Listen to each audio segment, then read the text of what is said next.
In. All right. Three, two. Hey, Crystal, talk to us about uncommon marketing methods. Tell me one or a couple tactics or strategies that will help bring in new patients. Yeah, great question, Mike. So it all came about when I was spending and gifting my patients a choice of different gift cards to local area businesses, and giving them a choice of one of four options for iTunes, Amazon, what have you. And when they chose one, right, most of the time they would genuinely appreciate the gift and would reciprocate. And then that we took that moment based on the power of influence to ask for something in that moment, a review, a referral, schedule their next appointment, what have you. But as time went on, I started looking at those gift cards and how much money I was spending on them, thinking, well, I wonder if there's a way I could leverage the power of the gift card, but without having to pay for the gift card, as well as build more of a community awareness and referral basis in my local community. So I went to my favorite restaurant one night for dinner called Arugi's, an Italian restaurant. And I noticed that it was slim pickings. There was nobody there. Okay. And this should have been a normal busy Friday or Saturday night. Hmm. And from what I recalled, it was about the second or third time it had been like that the last couple of weeks I've been. So I knew Arugi's had two locations originally, and one had just closed down due to poor results. And so I was afraid this was going to happen to my favorite one here. So I bring the manager over and I'm asking him questions. I'm like, hey, what's going on, man? Do you need more new clients? And he's like, yeah. It's like, yeah. Are you spending money in marketing to get them? He's like, yeah.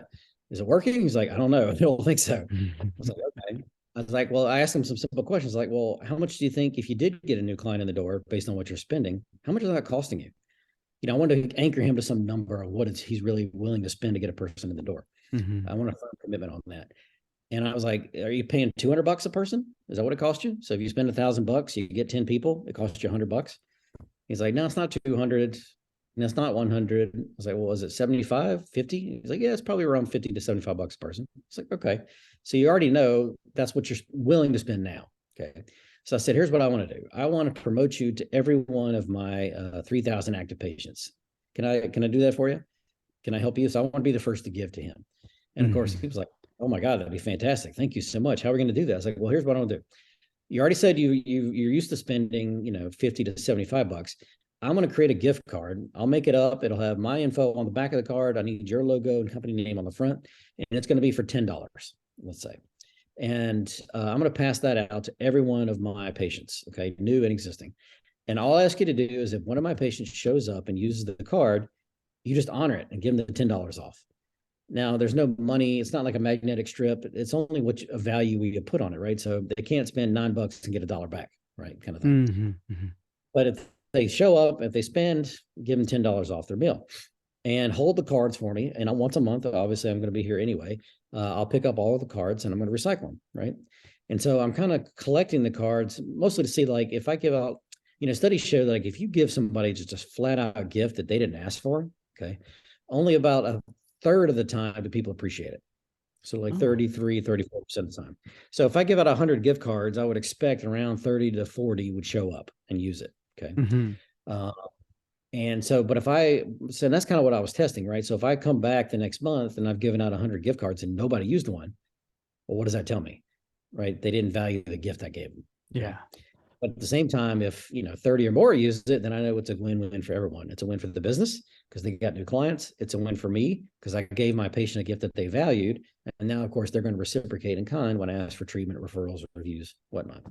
So we started running that program with the Ruggies, and it really worked really well for them. I mean, they were getting like we said, 30 to 40 new clients a month who were coming back to become repeat customers. And of course, the main owner there, Mr. Ruggie, was a little concerned at first because he asked me, he's like, well, Dr. Phelps, what happens when somebody comes in and spends $11 to get $10 off? Yeah. Yeah. Because he was just assured that was what was going to happen the majority of the time. And I was like, well, his name was Steve. I was like, Steve, I love you, and appreciate your opinion, but you don't know the facts. And the Yeah. fact is, the studies show that's just not how average people work. I said, but here's what I'll do for you. Because I know his scarcity mindset in that moment was a barrier. And if I didn't satisfy Mm-hmm. it, he wasn't going to do it. So I said, here's what I'll do. I got to take this barrier off your plate. If that ever happens, if anyone ever comes and spends $11 to get $10 off and you lose money, okay, hold that card for me, make a note of it, and let me know the next time I'm in here, and I'll give you $10 for every time that happens. Okay. So it doesn't have to cost you. Right. There should be a win for you, not a loss. So when I removed the barrier, of course, then he was like, yeah, let's do it. I was like, okay, great. So how many times in the 3 years that I run this program with the Ruggies did I have to pay them $10? Zero. Zero. Now I Uh, expect at least once or twice, right? Because I yeah, mean, yeah. it's everyone, but yeah, not one time. Okay. So it was a safe bet, right? But then I could take that data and the new client numbers and leverage that to go to the next business. So then I started targeting other small businesses in our areas. Or if you're smart, you start with small business owners who are already sitting in your chair. Who better to support, right? Than your Mhm. patient already. Okay. And you want to make sure you vet these people, make sure that these are people that you want people to use their service. Like, so the next place I did a nail salon and I sent my team to get their nails done. Okay. Because I don't know anything about nails.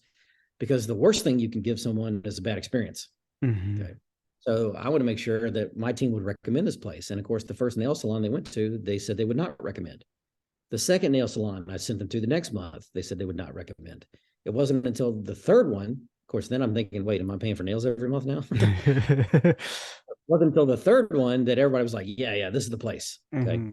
So then I was able to go approach the manager who might appreciate the fact that I just paid for 14 of my team members to get their nails done. Right. Yeah. That might be a good day for them, above Mhm. average.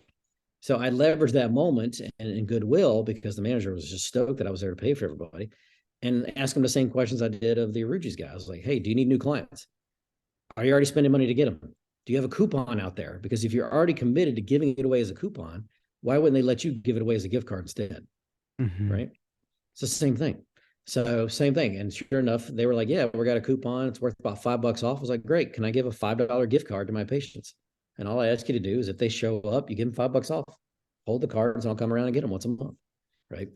And then you leverage that success to get the next business and the next business. So I had about 25 different businesses locally on the gift card program. So businesses, all small mom and pop kind of places like bakeries and coffee shops and, women's apparel places, golf stores, you know, I tried, I did get a couple of franchises like for pizza and whatnot, but it's hard when it's a corporate kind of group because you just can't get through there's too many layers of red tape to find the real decision maker.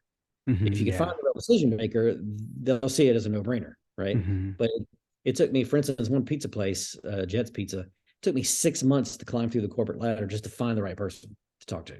Okay. So I don't, that's why I say start with people local, start with your local small businesses, and who better to support than those that are in your chair? Because not only did it start with me supporting them, right? The gift cards didn't cost me anything; they honored them. Mhm. It cost me to print these things, so we're talking 24 cents each, and I printed enough of them that eventually they just were all getting recycled. So it's like a one-time expense. Okay. Yeah. The businesses win because, of course, it's the best marketing they could ever do because it only costs them when a person shows. And of Mhm. course, it's a win for the patients because I vetted these businesses and made sure that these are places I want people to frequent. You need to use this mobile dry cleaning place. You need to use this car wash guy. You need to use this bakery and this coffee place, right? Mhm. You need to go Mhm. to Rudy's for dinner. Like, so I wanted to make sure I sent them to places I know they were going to have a great experience and then reciprocate with me accordingly.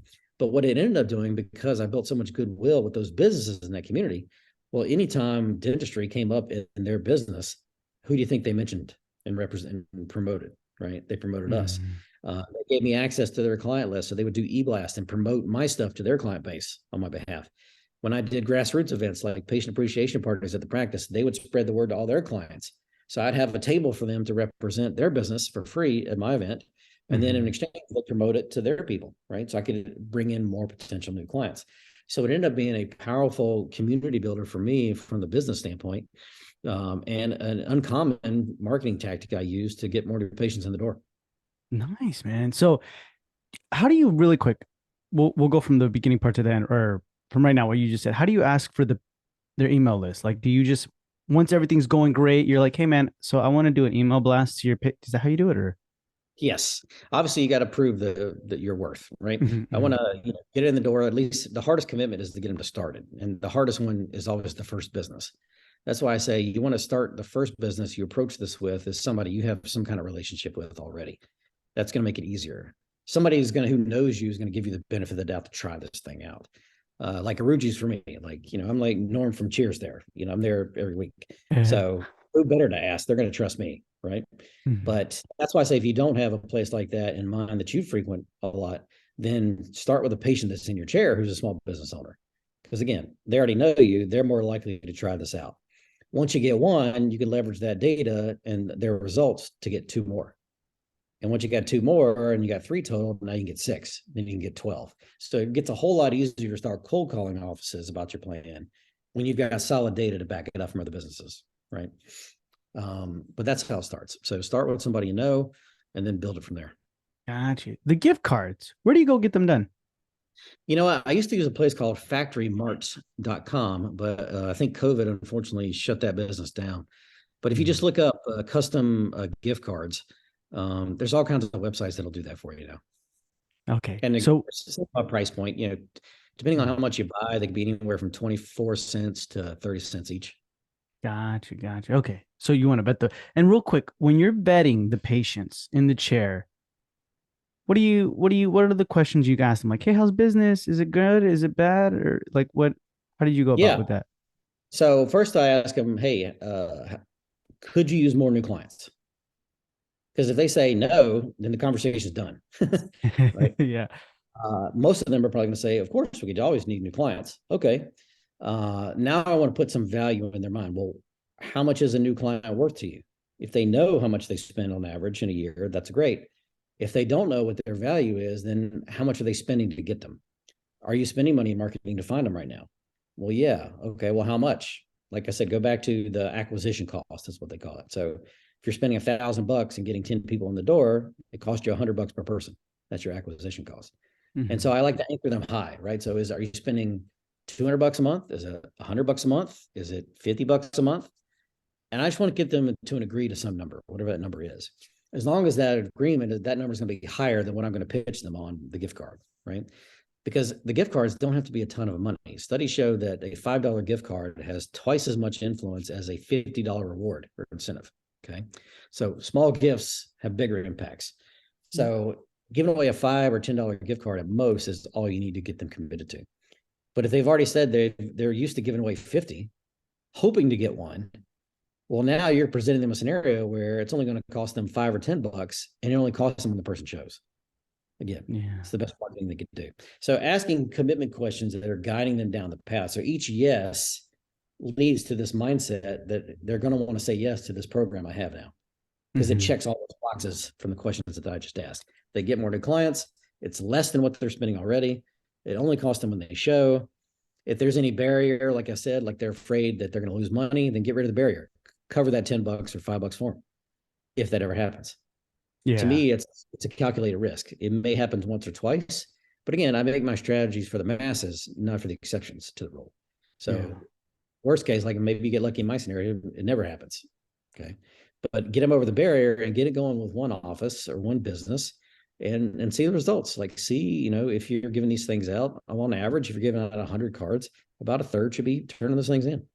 And if Hmm. they are, man, that could change your community's businesses like overnight, what that could do Yeah. for them. Yeah. Right. They'll want to talk about you and everything like that, social media and stuff. You're right.